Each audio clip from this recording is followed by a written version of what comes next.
Okay, it's Thursday, and that's time to talk to Dr. Bill Deagle about a lot of things. Sometimes he becomes very animated, very eclectic, talks a bit fast for some, but always has much to say. That's what you get when you have a mind like a Cray supercomputer and a creativity that goes with it. So how are you, Bill? I'm doing well. There's lots of issues that are going on. It's, how can I say it? You never think that you have control of we're riding the back of a tiger, information tiger. And it's interesting that real journalism, which is what you do and what I try to do every day, is an anomaly, even in the so-called alternative media. It turns out that much of the alternative media is extremely infiltrated by pseudo-journalists, pseudo-bloggers, and people that try to confuse and create fantasies that look and smell to some, unless you get close or taste it, like real conspiracies. They also like to libel and defame and cause fights. They love it. Oh, yeah, they love it. And the real issue is what we're trying to do is our real audience, and I've talked to you earlier today about this, our real audience is what I call the steel wool of civilization. And by that, I mean, if you want to start a fire, you have a little battery, a little steel wool, and you can start a fire quicker than almost any other little technique. We don't have the audience of even the early adopters. The early adopters don't listen directly to us. They listen to the first people, what I call the steel wool, the people that basically, when we put out information, they immediately do two things. They use their intellect. They check it out themselves. They don't use it ham attacks. They're not open-minded, so their brain will fall out when they lean forward. But at the same time, they also are spiritually centered, so they can actually prey on things. And if they get the confirmation of their intellect and their spirit, and they both say the same thing, they know that they need to take action. Those people are the ones that are to speak to the next group I call the first adopters. And they're another minority, but a much larger minority. Then there's the secondary and tertiary adopters. Then there's finally what I call the people that say, okay, me too group, which basically when they see society moving in a massive direction like a herd, they just go along with the herd. And finally, there was called the kickers, scrapers, and cursors. The people that, no matter how catastrophic it is and how much we're trying to save their butts, they will fight tooth and nail against the truth, even if it'll cause their own demise. You bet. Yeah. Now, saying that, one of the first things that we have is we have a bunch of fairly strange stories. The first one is this flight that from Malaysia Airlines that disappeared. And I believe it's totally integrated, because you have to back up, almost like pulling away from the earth to see all these pieces come together. When you hear something that doesn't, as I say, when you hear hoofbeats, it's probably, if you're not in Africa, it's not zebras, it's probably horses. Most likely. Most likely. So when you hear the embassy pull back all their employees around the world from the Israeli embassy, the most devious, the most nasty, the most satanic nation on earth is the little state of Israel. And has no bearing whatsoever on the ancient Israel that existed. It was the first republic on earth. The last republic was, and I mean was in the present tense, the United States of America, which is now a corporation that was put in functional bankruptcy in 1933 by the international banksters. So we're run on administrative law, fiat, and rule changing, and administrative courts that basically have no contention dealing with the Constitution. Yep. Now, what I mean by that is the state of Israel is not ruled by the average citizen there, whether they're secular agnostics or even the ultra-Orthodox Jews that are protesting now the idea that may be called in the military. It's ruled by international bankers that set Israel up to be a stumbling stone for the world. A firepot, as it says in the Bible. Firepot. A firepot among sheaves is the word, and I think that's a very good term for Israel, a firepot among sheaves. And the sheaves include the United States, which is a golem, or basically a intellectually dead nation who slavishly, including the so-called many Christian megachurches, follow the state of Israel like a dog on a leash. A golem, and there's 35 million Christians here who are golemites doing the same thing. There. Right, and the problem is, and I speak against them, not just because I'm intellectually challenging them, I'm challenging them spiritually to say, what are you doing? I challenge them to say, can you really justify a majority of people who do not adhere to the Torah and the ancient prophets of the Bible and call yourselves Hebrews or Jews, who believe in the Zohar, the Talmud of Babylon, and the most perverted version, the latest version of the Kabbalah, and worship the coiled serpent god and Shabtai and Jacob Frank and still call yourselves Hebrews? And they're not even genetically, if you want to talk about any genetic heritage, the majority ruling in Israel are the Khazarians, but it wouldn't even matter what their genetics are. They could be Mongolians as long as they... Doesn't matter. Right. It wouldn't matter if they're Japanese and they decided to follow the Torah. It wouldn't matter if they're Eskimos. If they were good Eskimos and follow the Torah, I would call them Hebrews, okay? Mm-hmm. The real problem we have right now is this Hebrew satanic nation is trying to drag the world toward omnicide. They have imminent plans to attack Iran. And the attack of this plane, where they basically did a form of industrial espionage that is mind-boggling, they stole a patent which was filed 4 days after this plane disappeared that is in one iteration or upgrade to this technology will create a thing called microscopic process controllers. It's what was stolen, ladies and gentlemen, on that plane was not the collective intellectual wizardry of 20 advanced programmers, but it was actually the hardware, the semiconductor, a little microchip that they had actually created and perfected. And that was on its way to Beijing. This was one of the biggest thefts. What a score for that shitty little country in the Middle East. And what this does is it allows them to do three classes of things. First off, it allows them to poke the eyes out of any nation that they attack. Secondly, it allows them to try to take over the missile and airplane guidance systems. And the third, which is the most nasty of all, in the next iteration, which can make it into literally smart dust, and we're talking about the literal term dust, you could inhale these process controllers, you could have it injected into you, and they literally will embed in your tissues and turn you functionally into a cyborg. They can embed these in walls and roads. They can embed them through skyscrapers and everything. So literally, the entire environment literally gets translated into the matrix.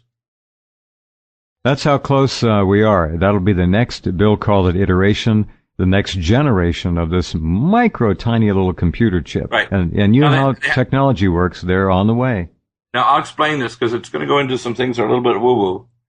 And some of this you're going to have to take on faith because I'm not going to be able to get in this program all of the information out, but I'll explain this. The universe is composed of three compartments. The compartment we are in is literally the lake of fire. There's 5 dimensions to our world, not 3 or 4. The 5th dimension they call the Higgs field, which is the structure of dark matter and dark energy, is actually a quantum, which means a granulated, a quantum tunnel wormhole we call the Higgs field. The Higgs field in its various forms generates the effect of electromagnetism, electrical fields, gravity, mass, inertia. All of the laws of physics are encased. In other words, the 3 dimensions of space are embedded in time, which is time-space, and time-space is invested in the Higgs field. So our world is a world of what's called chaos or entropy, entropic degeneration. The order that comes into our universe comes from higher dimensional place called hyperspace, which is the 6th to the 12th dimension. These are, you want to call it the spirit dimension or hyperspace. Physicists are looking at it. Our universe is an enclosed envelope like a bubble, our local universe, and there's infinite universes like bubbles coming off bubbles. And what we have to understand is that second phase, which is the hyperspace, is the second realm. Okay? And there are evil entities that exist there and have for eons that have intentions to abort the human beings on this earth, and I'll explain why that is. Because our world is a hologram. Our universe, the people hear about the holographic universe, our entire universe, our world, our bubble is a hologram. What do you mean by that, Bill, for our listeners? What does a hologram mean? Does that mean we're living in an illusion? Like a high-definition picture on television, only this is projecting reality, and we are actually, on this realm level, we are actually a projection from a higher dimensional plane. In other words, when we look at the solidness of our hands and our sun and other things, we're looking at objects that are literally created by higher dimensional space that actually are creating this realm of granularity. In other words, there's granularity at time, just like there's pixels in your TV. There's pixelated time space, and that pixelated time space is embedded in pixelated Higgs field, which is the quantum tunnel wormhole. Okay, so there's 5 dimensions that create our world, and by a hologram, when you saw Star Wars and you see a hologram of Obi-Wan Kenobi or whatever, you're seeing a 3-dimensional, 4-dimensional, which means that the pictures change in that hologram, but we're actually in a 5th-dimensional holographic, multi-dimensional, if you want to call it, world space that is, in a sense, like the Mayans talk about this, and about the Hindus, they talk about Maya, or illusion. In other words, to the higher dimensional realms, our whole world is an illusion. It's basically a created, the arrow of time is literally itself is manufactured. On the higher dimensional planes, time-space doesn't exist. Okay? Okay. Now, the top dimension beyond that is beyond dimensions. We call it the 13, which is why you'll see a lot of the Masonic organizations always use the number 13. Because all the higher levels of the ancient druids and all the ancient shamans all knew that there were 3 realms to the universe. And the highest dimension is beyond all the dimensions of hyperspace. It's the dimension of the eternal now. There is no past, no present or future. Everything is now. Everything is infinite knowledge, infinite omniscience. And it goes beyond all the I call the Google of the infinite bubbles of time space that exist. Now, why is that important to know this? Because we're not just in a war against greedy people or psychotic people that want all the power and money. We're in a war with transdimensional beings that have avatared human beings, have bred specific classes of human beings to be easily broken by Reichian mind control so they can avatar them. And a good example is I see a picture on Drudge's Hillary Rodham Clinton. Her family have put her and her ancestors through sex magic rituals and human sacrifice for many, many generations to create a class that can easily be avatared like a, Porsche 911. And these bodies are wetware for these transdimensional entities to rule them, because the people that rule us are the people of clay, human flesh, and iron, being transdimensional entities that exist in hyperspace. Okay? And if you want to translate it into the ancient terms, they're demonically possessed. Now, those beings have minions that exist in our universe, in physical places, in specific star systems. And the reason why there's an obsession with the Orion Nebula and the belt of Orion, specifically in Sirius B, is because many of these beings that came here as the ancient ones that brought technology to mankind and messed with our genetics were from this specific place in space. And they need to know this. People need to know these are not unidentified flying objects. They're identified fiendish entities. And they've been here forever. The Bible will hint at it. You'll see every ancient book. But the fact is the highest levels of all the religious groups like the Vatican, the highest levels of all the Masonic organizations, the highest levels of all the secret agencies within every government on earth, all know this. That's why when you see the Sabbatean Satanists, they're directly collaborating with these beings. Okay? All right. Now, I'm not speculating. We are going to get, just for our listeners, we are going to get to a Fukushima update because there are things happening I've got there. lots of stuff on Fukushima. Yeah. What people need to understand is what's going on here is their plan is to abort mankind. They want to use fluoridation, toxic food, GMO food, and so on, because they're trying to cut off the connection between the physical body, which is our physical body on this plane, to our spiritual body, which we call our soul, that exists in hyperspace. And it's connected through the pineal gland and the magnetite particles in our pineal gland to our hyperspace body called our soul, and it can be disconnected if you damage that portion of the brain. So you can make people literally turn into the undead. They become biological machines and not a spiritual being that's connected to a pod or a physical body that interacts with our world. We, as beings, because we exist in hyperspace, can literally, by our thoughts, by our intentions, by our knowledge of the reality, can change reality. And that makes us godlike, because a portion of us is that seed that is God. It's not a separate thing. It is, we're made of 3 things. The seed that makes us, our spirit is God. Our soul, which makes us individual, which is separate from our physical body, and our physical body that exists in this lower dimensional plane. So the reason why these beings are so hell-bent on destroying us is because we are the children. We are the literally descendants. We are the going to be transitioned from being mortal beings to immortal ones, and we'll have a portion of omniscience and omnipotence to literally change and create reality. And they're hell-bent on destroying us because they want to abort all of mankind. And what people need to understand, whether it's leaving Fukushima an open wound to kill the genetics of the population, genetically modified food that destroys our biology so we can't reproduce and have no sperm count, fluoridated water so it cuts off our core living waters to our soul, school systems that may teach us that we are highly evolved, like shows like this latest Cosmo, that basically tries to tell us with Mr. deGrasse Tyson that somehow we're just highly evolved slime from a slime pit on the planet Earth that occurred randomly, with no idea of intelligent, redirected creation, which is an ongoing process, by the way. Every day that you exist, you create new microtubules in every cell of your body and every neuron. You create a hyperspace imprint, not just in physical space, a hyperspace imprint of who you are and the intentions of your heart, the effect of therapeutic healing, the effect of at a distance, the fact that we are not only an individual but a we, is important. People don't understand this. I did a test for a professional earlier tonight, just before the show, before supper, where I remotely did a test for the quantitative resonant magnetic test.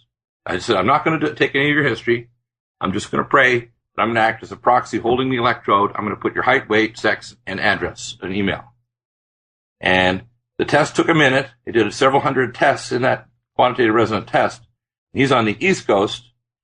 And I spent over an hour going over the test results and asking him questions, validating hundreds of things, including 6 major health issues that need to be addressed. And it proved over and over again we're in a holographic matrix, and people get distracted by this and think this is the sum total of reality.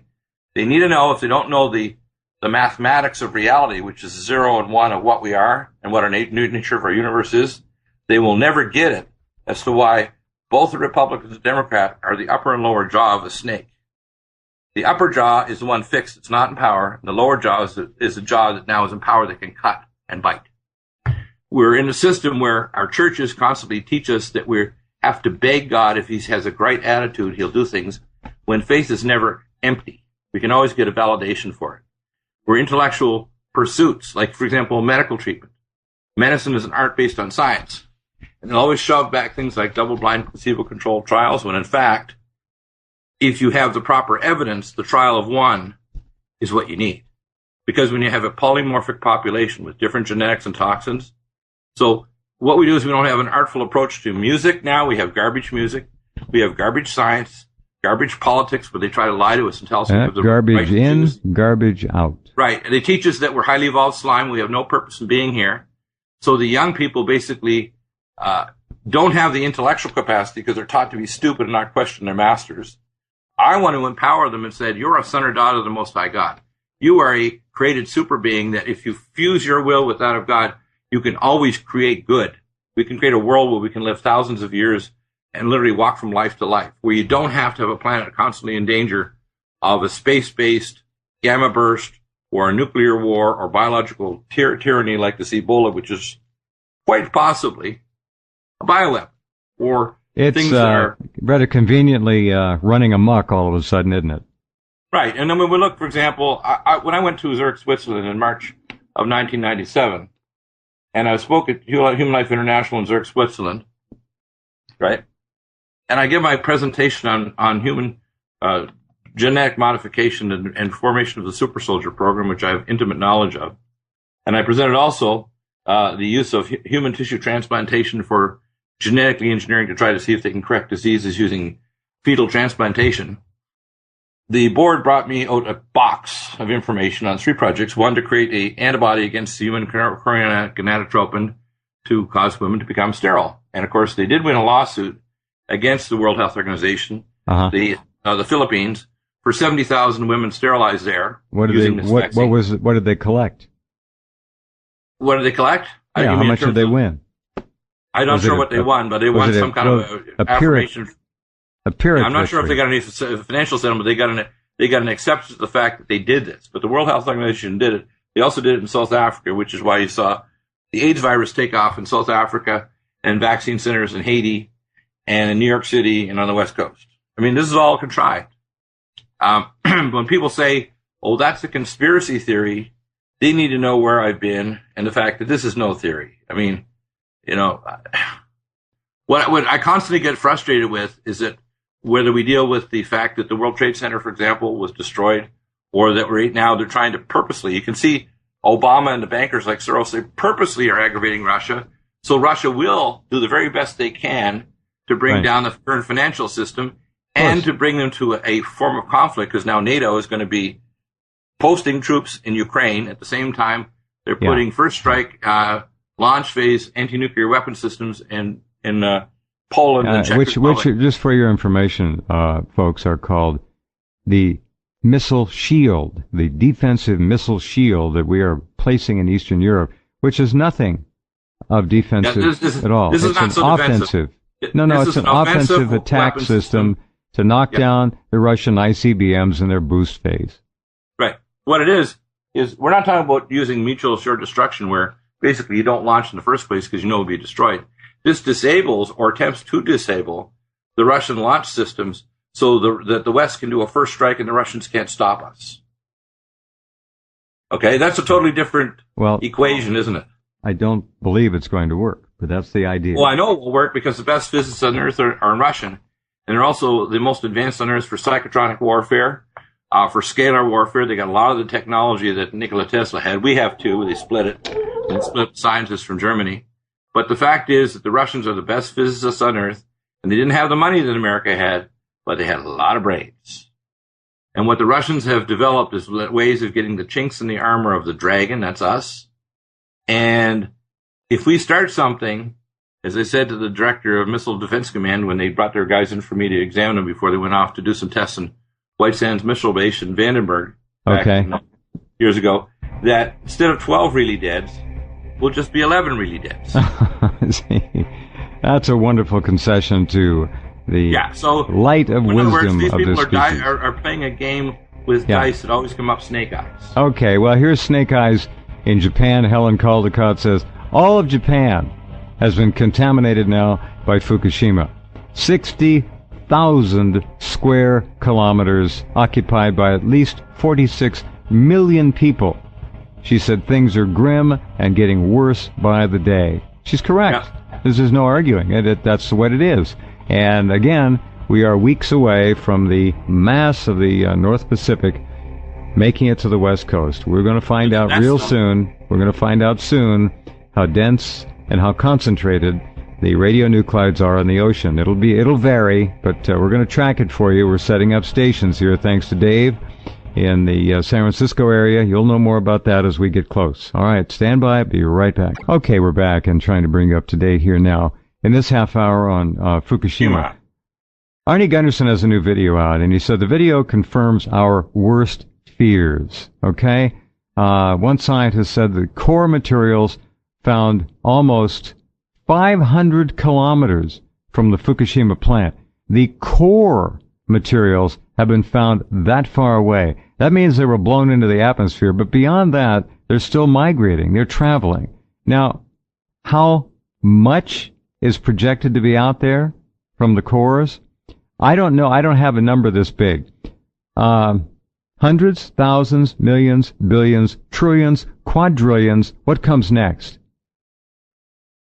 Well, I think that the first thing we have to look at is, let's look at all the players and what's going on. Is that quintillion? I don't know. 40. Let's say quintillion. 40 quintillion becquerels per kilogram. That's absurd. That's the core material. And he said they can travel very, very significant distances. Hot particles are being found in 25% of the samples from Tokyo and Fukushima. Accent on Tokyo. 25% of the samples have hot particles in them. As was said on this program a month and a half ago, Tokyo really should have been evacuated. Yeah. What's likely to happen, and if you look at the a program that was recently on DirecTV, which is called Strip the City, it was about a month ago, and they talked about the most likely city to have a superquake is Tokyo.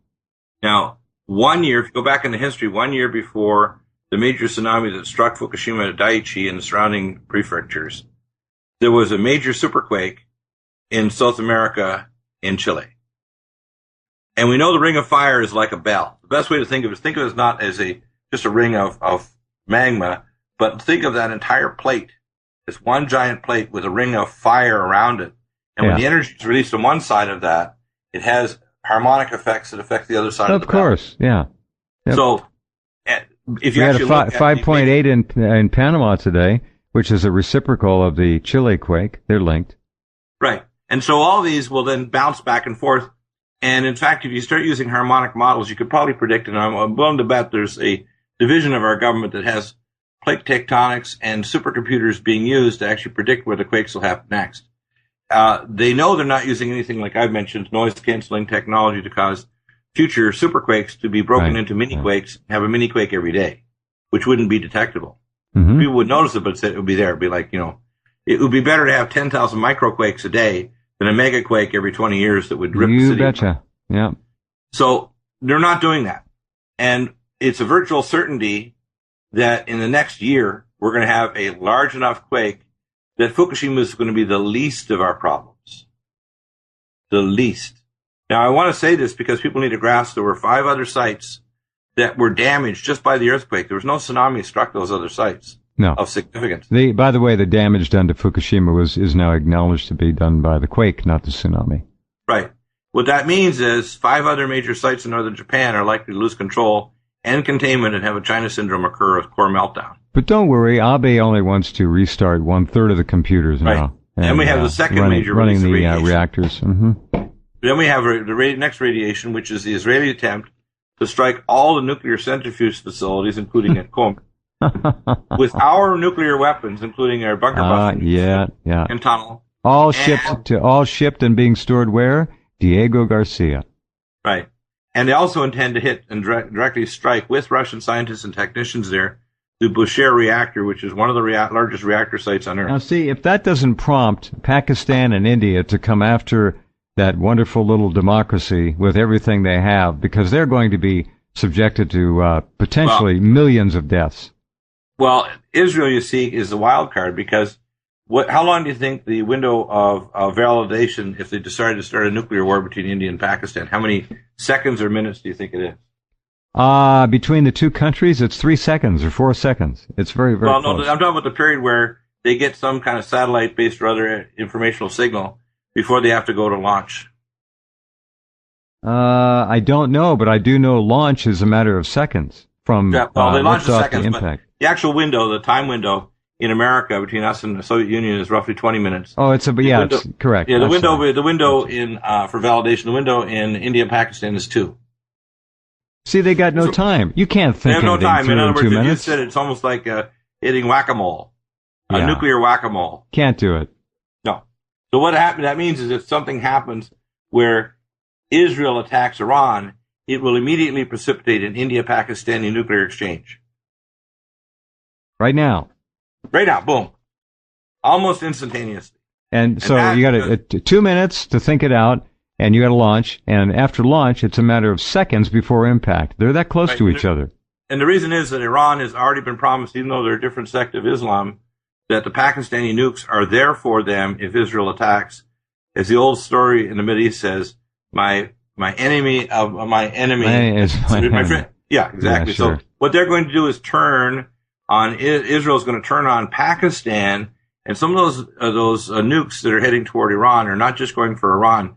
They're going to Pakistani sites like in Waziristan where they have their major. They're talking about the ultimate dirty explosions. You bet. Right. You bet. So they're going to hit the largest active nuclear weapons facility on Earth is now in Waziristan, Pakistan, and all of their launch sites, which Israel is using torsion field imaging from space to actually map them out. They can see scintillating material up to half a mile underground, and they will be ready to hit these places in Pakistan. People don't realize that if Israel attacks Iran, it has to attack Pakistan. Oh, I know. Now, and when they do that, Pakistan, which has more nuclear dispersion power than India, right now... Wait. Excuse me?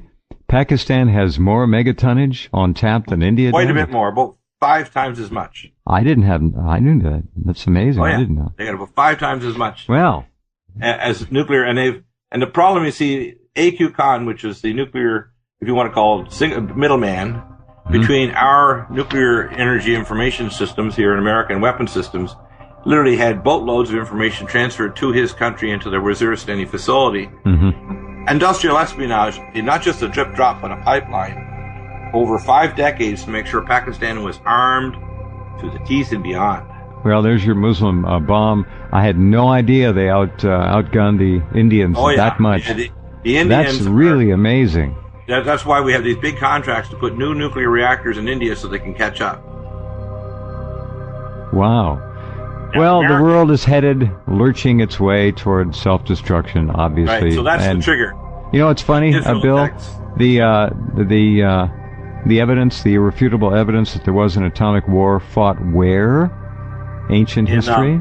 In northwest India. That's right. Saudi Arabia and Yemen, and that was around 13,000 years ago. Right near Pakistan. So the more things change, the more they stay the same. That's actually the same rough place where Isn't that wild? Well, all right. Mm-hmm. Hold on, gang. We'll be right back.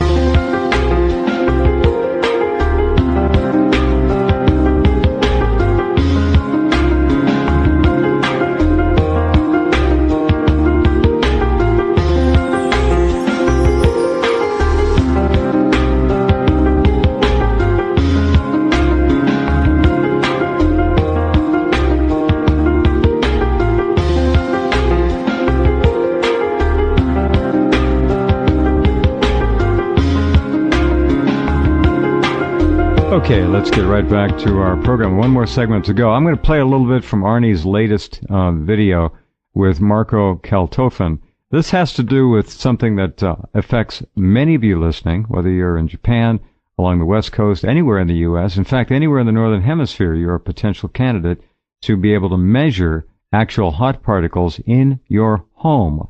In your home, you say? Why, my home is safe. If I go outside, it's going to be worse.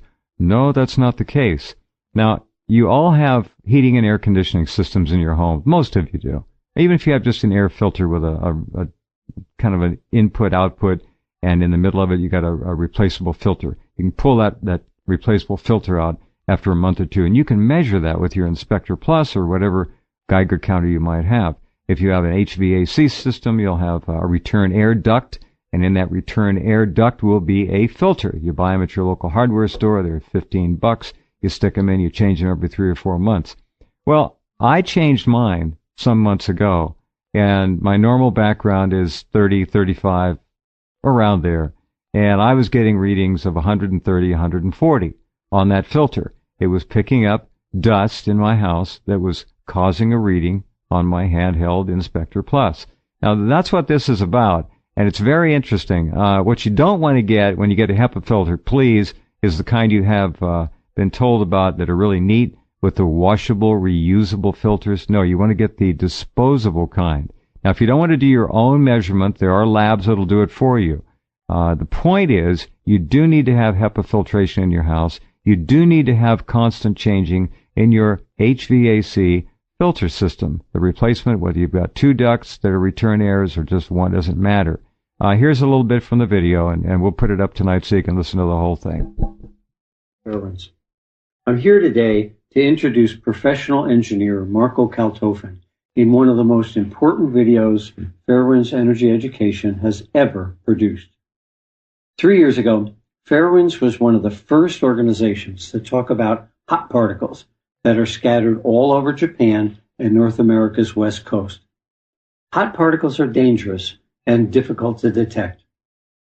In this video, Mr. Kaltofen discusses the hottest hot particle he has ever found, and it was discovered more than 300 miles from the Fukushima Daiichi site. If Fairwinds Energy Education was a Japanese website, the state secrets law would likely prevent us from issuing this video. That's right. I'll provide a brief summary at the end of the video. All right, here's just a little bit. I'm Marco Kaltofen. A little bit from Marco. I'm a civil engineer, and I'm a PhD candidate at Worcester Polytechnic Institute. Most of my research looks at radioactive and chemical contaminants and how they wind up in house dust. And the reason for doing that is this is a very important way that the general public is exposed to things like radioactive contaminants. In looking at indoor environments, they tend to be much more contaminated than the surroundings outside. Houses act like a trap and they tend to collect outdoor contaminants, and they expose people as much as 24 hours a day, versus consider how short a time most people spend outdoors. Your exposure is actually much less. One of the nice things about social media is that we can talk to a lot of people and hook up with volunteers and volunteer scientific organizations. Okay, well, he goes on to talk about how to get these return air filters tested, and if you have a smaller unit in your home, how to get those tested. You can do it yourself. But the idea is that this stuff gets in the house and it has no way to exit the house. So it gets collected, some of it gets passed through the filters and runs back into the air. So there are things to learn about home safety that this video will address very effectively. Go ahead, Bill. If you're trained in hazardous materials, for example, you're trained that once you reach 3 times the millisieverts per hour or levels for counts per minute, you have to treat the site as hazmat, which means you need to have decon showers, keep your boots and your other things outside, be able to shower off or spray off your body to things, make sure your pets are sprayed down because they're going to carry hot particles into the home on their feet and on their fur. They're going to be brushing against trees, digging in the ground, doing other things. They're going to pick up hot particles and carry them in.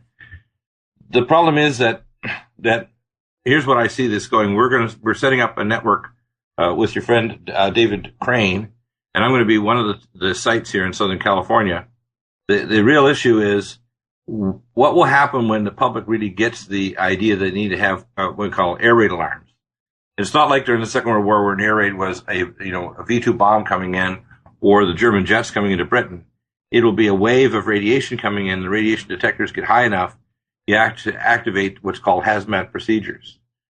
What I want to envision is that our network will firstly have can tell a frontal wave, at least a ground level wave of radiations coming in. But most of the plumes, and this is a misinformation that Arnie said, most of the plume radiation that's airborne is not at the ground level.